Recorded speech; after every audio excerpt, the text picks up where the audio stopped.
हर वर्ष पौष मास के शुक्ल पक्ष की 10वीं तिथि के अगले दिन अर्थात 11 के दिन पौष पुत्रदा एकादशी का व्रत रखा जाता है। ज्योतिषीय गणना के अनुसार इस वर्ष 21 जनवरी को पौष पुत्रदा एकादशी है। इस दिन भगवान विष्णु को समर्पित होता है।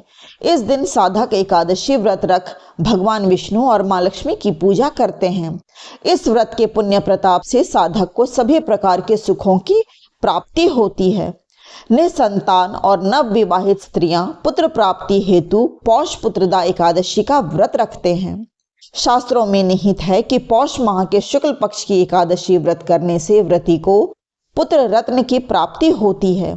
अगर आप भी मनवांछित फल पाना चाहते हैं तो पौष पुत्रदा एकादशी के दिन विधि विधान से भगवान विष्णु एवं मां लक्ष्मी की पूजा करें।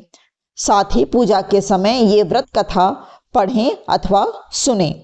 इससे पहले आप अगर मेरे इस चैनल पर पहली बार आए हैं तो इसे अवश्य ही सब्सक्राइब कर लें और बेल बटन भी प्रेस कर लें ताकि मेरे आने वाले सभी वीडियोस की नोटिफिकेशन आपको वक्त पर मिलती रहे। द्वापर युग में धर्मराज युधिष्ठिर ने जगत के पालनहार भगवान श्री कृष्ण से पौष पुत्रदा एकादशी की कथा जानने की इच्छा जताई। उस समय भगवान श्री कृष्ण ने कहा, एकादशी व्रत का अति विशेष महत्व है। इस व्रत की कथा का श्रवण करने से व्यक्ति के जीवन में सकारात्मक शक्ति का संचार होता है। साथ ही समस्त प्रकार के दुख और संकट दूर हो जाते हैं। हे धर्मराज, भद्रावती नामक शहर में राजा सुकेतुमान राज करता था। वह बेहद दानवीर और कुशल शासक था।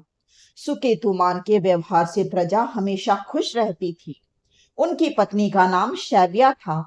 उन दोनों की कोई संतान नहीं थी, इसलिए दोनों दुखी और चिंतित रहते थे।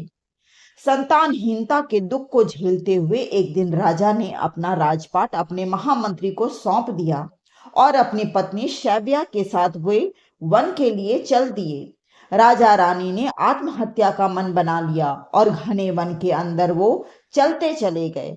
राजा रानी दोनों आत्महत्या करने की सोच रहे थे। तभी राजा ने कहा, आत्महत्या करना घोर और महापाप है।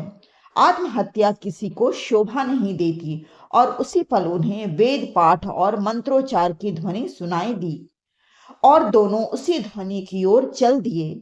आगे चलकर उन्होंने देखा कि एक सरोवर के निकट बहुत से ऋषि मुनि वेद पाठ कर रहे हैं।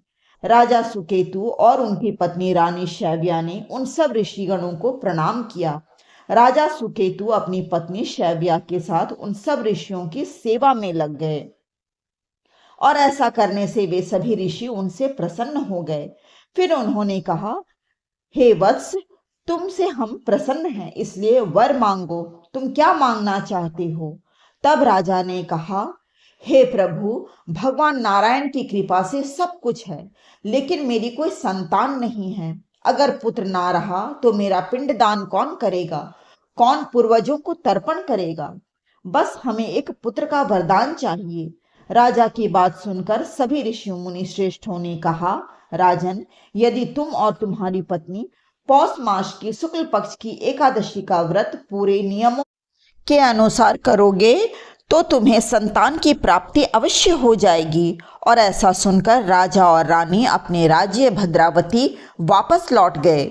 और कुछ ही दिनों के बाद पौष महीने की एकादशी तिथि आई और फिर राजा सुकेतु और रानी शैव्या ने वैकुंठ एकादशी यानी कि पुत्रदा एकादशी का व्रत पूरी श्रद्धा के साथ किया, जिस कारण भगवान विष्णु उन पर बहुत प्रसन्न हो गए और उन्हें संतान प्राप्ति का वरदान दे दिया।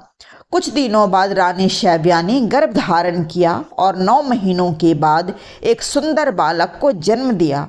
राजा रानी तेजस्वी पुत्र पाकर धन्य हो गए और भद्रावती नगर में खुशियों की लहर दौड़ गई।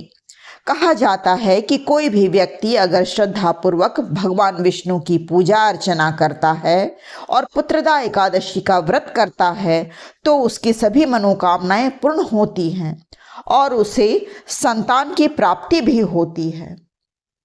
वीडियो अगर पसंद आई हो तो लाइक, शेयर एंड सब्सक्राइब अवश्य करें। मिलते हैं अगली वीडियो में, तब तक के लिए नमस्कार।